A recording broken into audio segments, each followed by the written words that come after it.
Welcome to Gulfstream today. Welcome to beautiful Gulfstream Park. Ron Nicoletti, along with Acacia Courtney. Acacia, we're starting the day today with a fast main track, a good turf course, and guess what? They nailed the Rainbow Six yesterday. They did. Somebody took it down, and so we'll start fresh today, but a couple other interesting things to get in on today, and lots of fun races ahead. Yeah, lots of fun races ahead, and it was amazing. There was two horses alive in the Rainbow Six yesterday, the 2 and the 3, and the 3 and the 2 were battling to the wire, and the 3 drew off to win it. So $39,000 for only a 20-cent wager. But we have today a carryover in the Rolling Super High Five, which is going to start right in race number 1, $2,800, and you're going to deal with a 7-horse field. It's a very popular bet with when you got 7 horses in the field, because it's pretty good to pretty good to bet, especially if you can find a single in that race.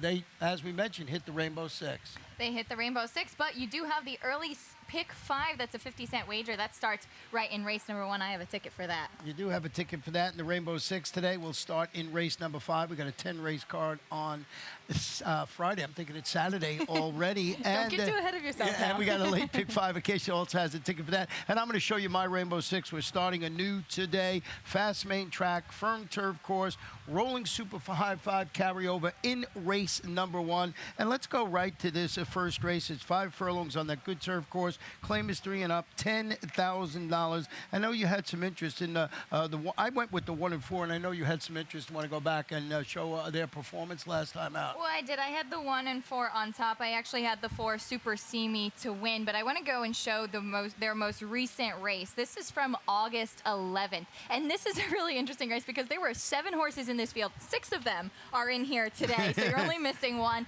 We're going to focus in, though, on the horses that were the 2 and 4 that day, Super See Me and Morning Brew. And I think that Super See Me was the winner of this race. He's the 2. You're going to see him coming there. Splits horses. The 4 Morning Brew drifted out a little bit, but Super See Me was able to go on through. I thought it was very solid performance from both of them, so I wanted to focus in on those 2 and see how they finished up the race. Again, they're going to come up against a bunch of other horses in this field. Super See Me, who was the 2 horse that day, closed really nicely, I thought, in that performance, and there was quite a bit of speed out there as well. Lakota Warrior, who's also in this field, was pressed early by a horse named Noble Prince, who's the only one from that race not in today, but it's set up well for closers. Lakota Warrior's not going to have that same kind of speed duel on the front end, but I thought that those 2 horses fared the best out of that race. Well, let's see how you put your pick 5 ticket together here. I want to see what 2 horses you did use, or did you go deeper? You went 4 deep in here. I did. Well, so just as I was saying,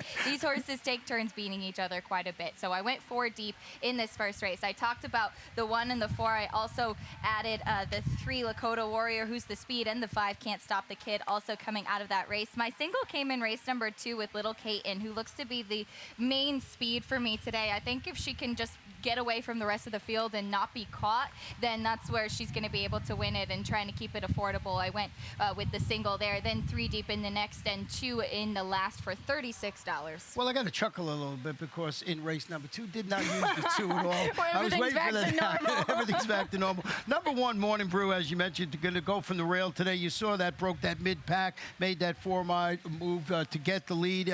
Just got nailed at the wire. You saw the performance last time out. The other horse that you have in 3rd and I have in 3rd, we just got our top 2 flip-flop, was the number 3 Lakota Warrior, hoping to bounce back, following a sharp front-running score at this level and distance. 2 back, comes up, duels and fades. Last time out, it's Ronnie Werner, leading jock Tyler Gaffleone. Thought this horse may be able to at least grab a share in there. I agree with you, and that's why I put all 4 on my early pick 5 ticket. But did you think that the rail was going to be the biggest thing for Morning Brew, and that's why you put him on top? Yeah, I think so, and I just thought Fair that enough. would, yeah, you know, that he would run well from that inside post position. But, you know, I would never lead. I wouldn't single it, put it that way, in that race, and I was glad you went 4 deep. Now, race number 2 this afternoon is a 1-mile starter, optional claimer, fillies and mares, 3-year-olds and up, all the optional claiming price of $10,000. 6 runners in this field, and a Little Katen, not only on top of your ticket, the single, so please tell me why. I know you mentioned something about speed, and I'm thinking maybe I missed this one.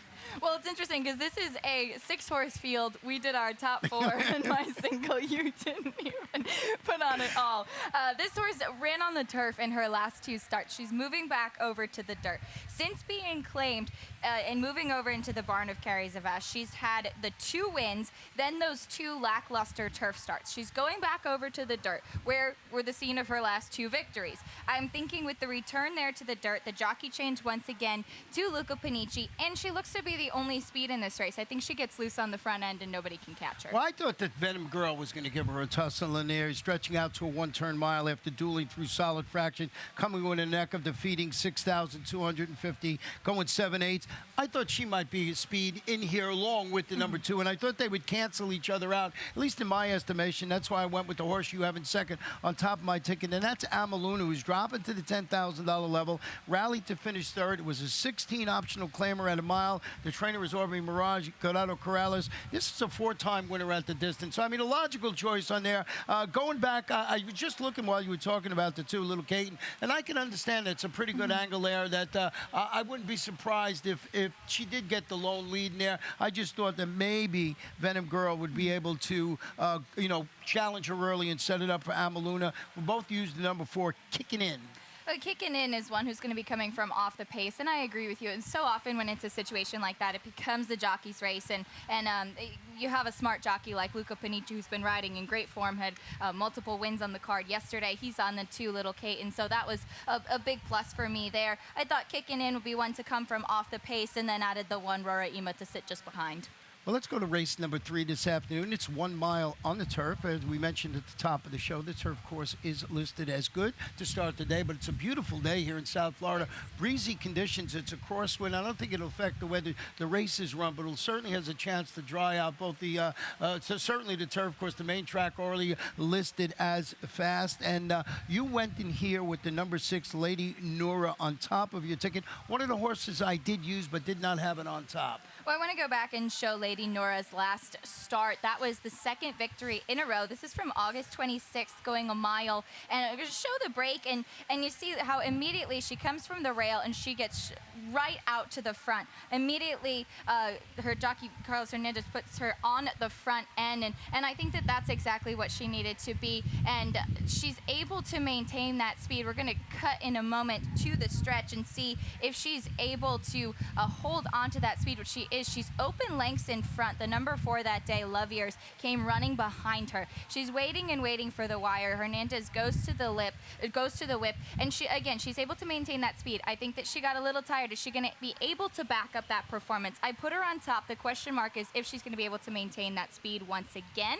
but I thought through in this field that she might be able to do that. Well, you see the trainer of that horse is Ramon Moore, and he's winning races here at a 50% clip. So it's someone everybody's been watching over the last couple of weeks.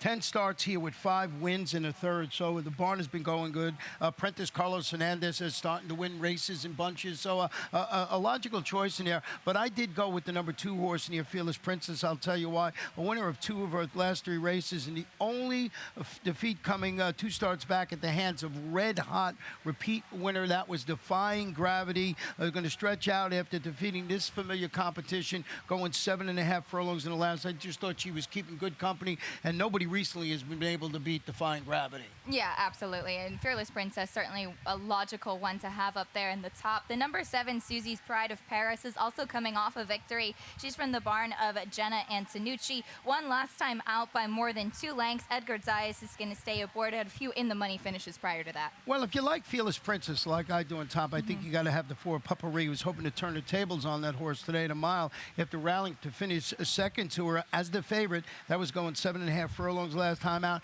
Good connections with Safi Joseph Jr. and Tyler Gaffleone will be in the saddle this afternoon handling that rematch. So, Fearless Princess, we're basically in agreement, just to have them all boxed up differently in there. So, we're on the right track, but we're still getting used to each other again. She's been gone for a couple of months there and everything like that. I like the fact that her single, I don't have it all. So, looks like we're heading in the right way. Let's go to race number 4, and let's go back to the main track. track. 1 mile. This one, a claimer 3 and up. Non-winners of 2 races in life for 3-year-olds. $16,000 the claiming tag. We do have a scratch in here of number 4, Magnanimous Mine. And we have let's see. Oh, I thought we were almost in agreement here, but I did go with Sugar Dandy on top of my ticket. 5 for 6 in the money at the distance. 6 starts, 2 wins, 2 seconds in the third. Going to face these 16 condition claimers after returning from the layoff and having the misfortune of facing Cheech Thunder, who's 5 victories in a row until yesterday, who came in second. And if it wasn't the first finish line, Cheech Thunder would have had 6 victories in a row. Just ran out of real estate yesterday. And so I put Sugar Dandy on top of my ticket. Well, I agree. And he certainly has the early speed. He's going to be on the front end, especially breaking from the outside post. He's got a positive jockey change to Eddie Castro, who I think is going to shuffle him to the front a bit right away. I want to go back and show his last start. This was on August 21st. Gets bumped at the start a bit. It's a little bit blurry there, but he's the 3. So you see he gets bumped around a bit, and there's just a little bit of bumper cars going on at the start of the race. He recovers well. Alvaro Donis did a good job that day, getting him in a good spot early and to the front where he likes to be. Here's a case where a horse is open lengths in front, and he ends up getting run down. That was by Cheech Thunder, as Ron mentioned, who's just been in great form. That was his 5th win in a row, and he just got caught in there. And so I'm thinking that he might be one who may get caught again. And I ended up putting the number 1 Legacy Dansor on top, and want to show you a stat on trainer Jenna Antonucci, and this was a big reason for me. This was a shocking stat. If you have a horse that was in the money last time out on the dirt with Jenna Antonucci in the past 5 years, 51 for 196, pretty solid to win again, about 26%, but 100% of the time in the money. 196 for 196, and of course a positive ROI of 373. So if Legacy Dansor doesn't win again, it looks like he has a very good shot of being in the money. Was in the money last time out, so trying to get the win today, and I think that he presses the pace and sits a good trip. I don't think he can do better than 100%. I don't think so. I don't think it happens. So a great stat to show you there. When you deal these delve these stats out, it's a lot of fun to see them. Sometimes you're shocked. I used the number 6 Hornerman in second. This is a 3-year-old gelded son of Congrats, is dropping, stretching out today after following his commanding $12,500 2 lifetime victory. That was going 6.5 furlongs. It was back on July 22nd, I believe. He comes back, doesn't run that well. It's a 30 condition claimer going 3/4 mile, but it's Ralph Nix, it's Tyler Gaffleone.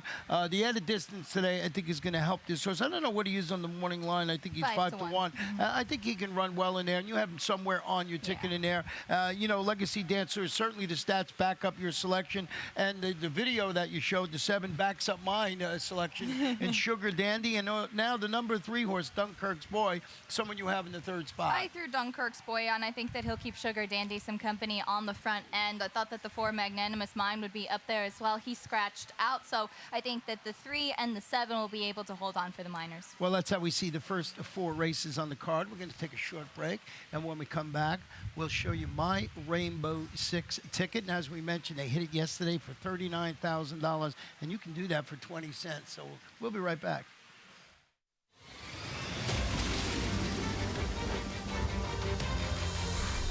Next January, 12 horses, $1 million buy-in for a $12 million purse.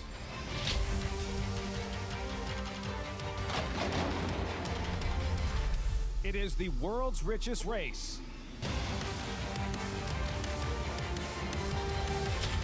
It is the Pegasus World Cup.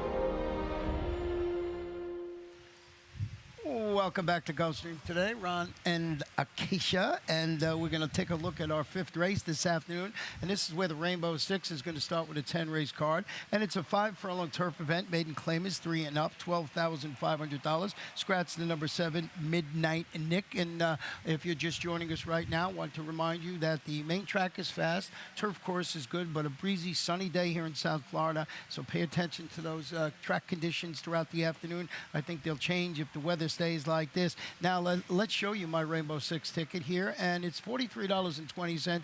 Too deep, then 3, 2, 3, and 3. And if you follow my tickets all the time, like to find a single, but I could not find one today. That's the $43.20. And as I mentioned, we're starting anew with the Rainbow Six. And you saw my selections. How'd you see this fifth race of the afternoon? Well, the fifth race, I went with the number 6, Daddy Duke, on top, and I think that this is the horse to be in here. I couldn't find a single in my late pick 5 either. I thought that the second part of the card was pretty well matched in terms of the field, and I think that the number 5, Cav, will maybe give him a bit of a run for his money, but Daddy Duke is coming off 2 in the money performances. Second last time out, beaten just by a length, and third by just half a length, 2 back. Yeah, and trainer Steve Glaceres, Cornelio Velasquez is going to hook up both of them, doing very well at the meeting. And to me, it looks like the logical choice, and we're in total agreement with our top pick. Now, the other horse that I used in second, you used in third, was the 1, No Hit, No Run, who's hoping to score from the rail after knocking on the door in consecutive races at this level and distance, which includes that second place finish in front of Daddy Duke 2 starts back. His ability to carve out a stalking trip, I think, could be the key to success this afternoon. I think this the pace scenario is suspect, and I think this one can sit off and do a good job in there. Well, it is a bit suspect, and there's even a possibility that he might be a little bit more forwardly placed even still, coming from the rail, and especially with that draw. He was the odds-on favorite last time, finished third, beaten about 4 1/4 lengths that day. He certainly can stalk. I'm not sure what he's going to stalk in this race. It's kind of, as you said, a little bit suspect as to how the scenario is going to head up, but I think he's one you have to have on there. He's certainly been solid finishing in the money, just kind of hard getting him to the winner's circle. Yeah, I was torn between putting the number 1 or the number 5 on in the second spot, and I know you did go with Cav in the second spot. I did. This one lost Cornelio Velasquez, who rode him last time out. He's going to stick with Daddy Duke, who he's been riding consistently, but now second time in the barn of Dave Casson and dropping down in distance. Yeah, let's show a stat on Dave Casson over the last 5 years with horses going from a route to a sprint on the turf. He's 6 for 33. That's 18%, 42% of the money, but a really nice return of investment of $2.44. And Luca Panici, as you mentioned early on, 3 victories on the card. He's been riding in good form, and I think the key here is how this race plays out. I think that if you have a horse that you think can go up and set the pace, it might be the way to go in this race, because I found the pace a little hard to key in this race. I totally agree with you. Well, like him even more after that stat.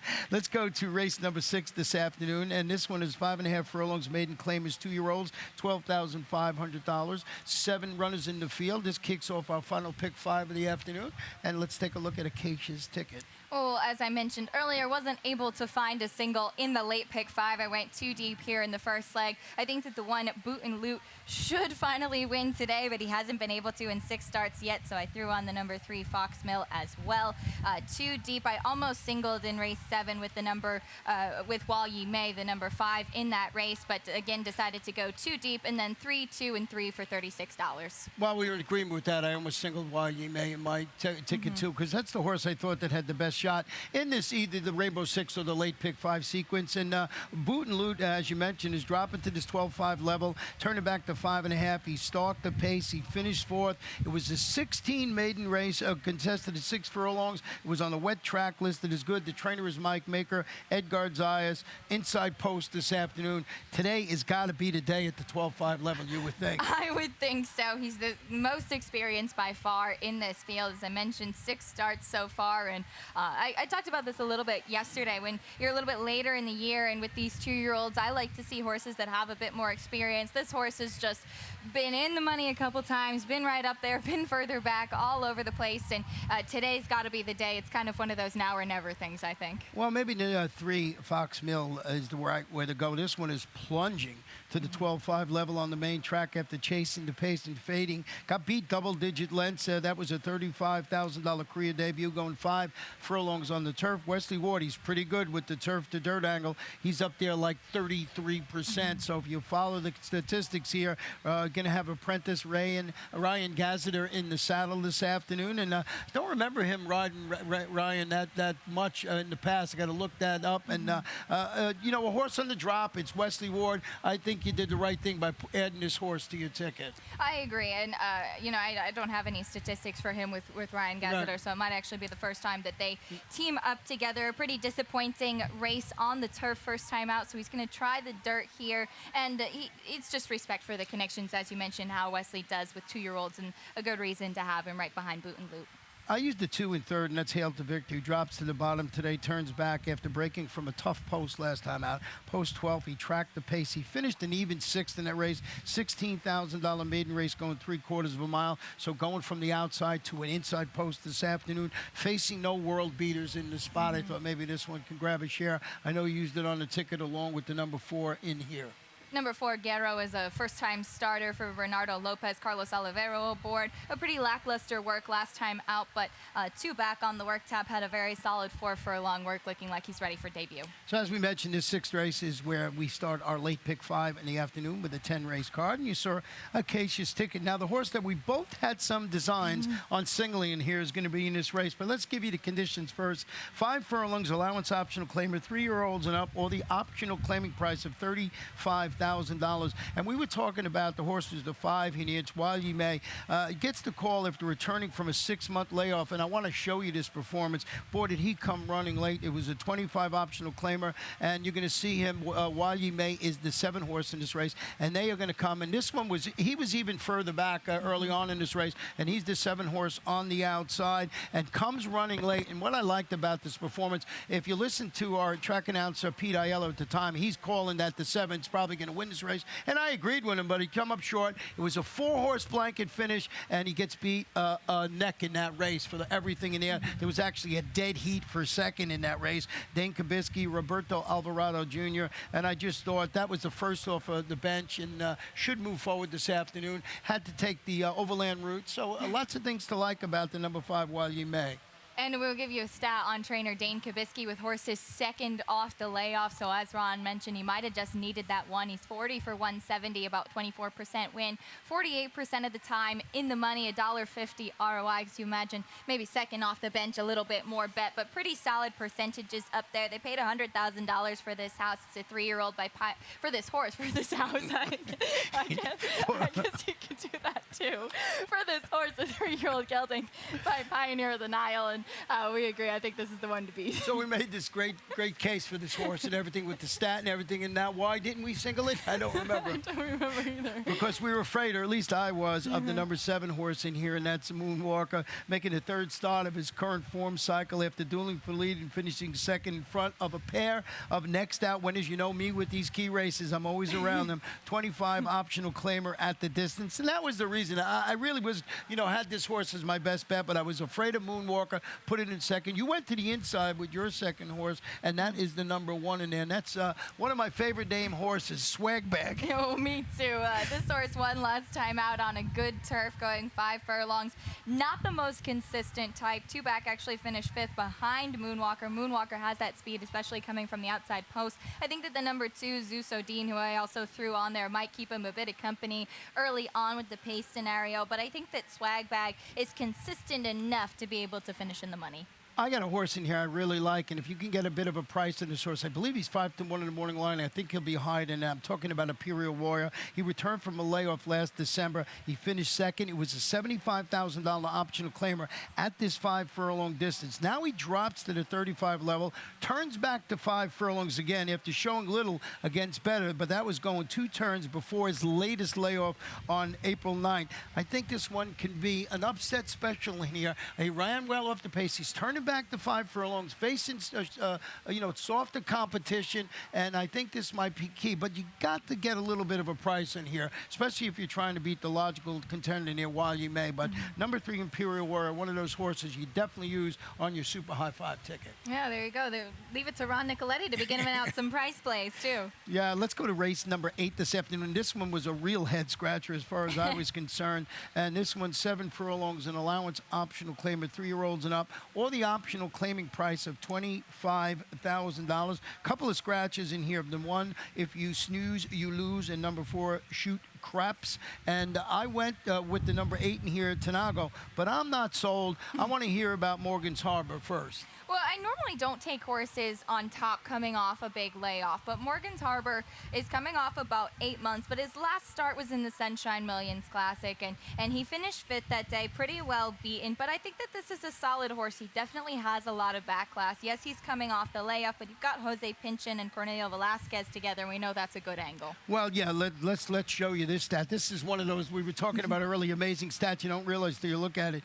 Jockey Cornelio Velasquez, when he teams up with Jose Pinchin at this meeting, 11 for 24. That's a 46% win average with a return of investment of $2.55. So this great stat in here. So, Morgan's Harbor on that angle, maybe that's the one to put on top. But I did go with the 8 Tanago. This one moved to the Antonio Sano barn after the claim. Stretches out to 7 furlongs today after finishing 3rd. As the favorite, it was a 16 optional claimer going 6.5 furlongs. Antonio Sano, we know his exploits here. He's fantastic. He's 30% with new claims. Edgar Zayas at top, the son of Lionheart, who's 6 for 9 in the money at the distance, albeit with none of those victories. 9 starts, 6 seconds. Yeah, that's the big reason I couldn't put him on top in here. His last 4 starts have been in the money with different connections, and I thought that last start was pretty solid, but couldn't put him on top because he hasn't been able to get over that hump.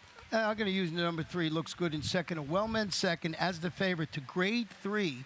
Stakes place Bullet Gone Astray before he was disqualified and placed 4th. That was in a $35,000 optional claimer back on July 2nd.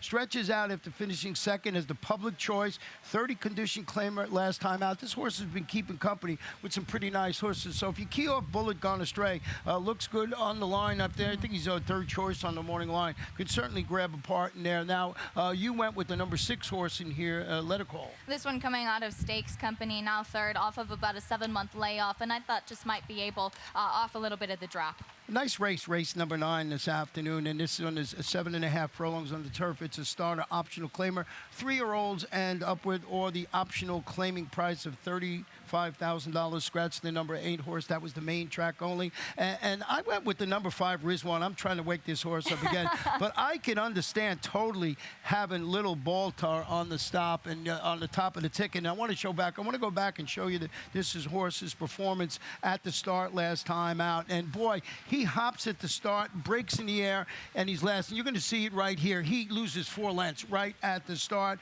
And, then I just thought that cost him the race. But if you go to the 16th pole to the wire, he closes very nicely. And who's he close against in that race? He closes against Air Bueno, who was a next out stakes winner, and Diamond Bachelor went wire to wire to win the Vid Stakes in his next start. So this one keeping good company. Yeah. Total excuse. You put it on top. I'm not smart enough to do that. So a Little Baltar on top of your ticket. I put a line through that race and look for him to win today. And he finished 5th in the Raymond Earl a couple starts back, but only beaten 3 lengths.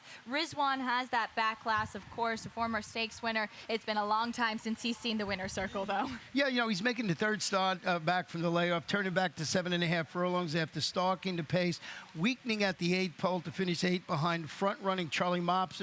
Was 9 furlongs last time out. That race turned out to be a really good allowance optional claimer. We've been keying off that race for the last couple of days, and it's Charlie Mops, Phil Gleaves, Edgar Zayas, so multiple stakes place, son of Silver Tree. I think this is the spot where Rizwan, because of the level of competition, gets back to the winner's circle. I made a great case for Little Baltar, so did you, but I put Rizwan on top of my ticket. We got our exacta flip-flop. And what about the 2? This is the morning line favorite in here, Quiet Force. I really didn't like his last race. I was really underwhelmed by it, and his last 2, actually. And you could certainly forgive the 8th place finish in 2 back, because that was in the grade 3 Arlington handicap. He was in much tougher competition there. He came back over to Gulfstream, ran an allowance company last time out, but he just didn't really run a step at all. And you see on paper, he looks like the one to beat, especially given that 2nd place finish and the gleaming a couple back. Maybe he bounced off the stakes competition. I'm not sure, but off of that, I had a hard time putting him on top. Yeah, and he was also 4th in the grade 3 Miami Mile here in April. So if you you look at all the races where he's been running against, he's the one to beat. But I felt the same way, and I was a little shocked. No, I don't know if shocked is the right word, but I thought either Rizwan or Little Baltar would be the favorite in this race. Could understand totally. Plus, the trainer Peter Walder with MSL Jaramillo, Peter Walder just last week starting win races again in bunches, so I can understand it, and probably will go off as the favorite now. I'm going to try and beat it with Rizwan, and I think Little Baltar might be the logical horse in there. Yeah, I like one of those two to win instead.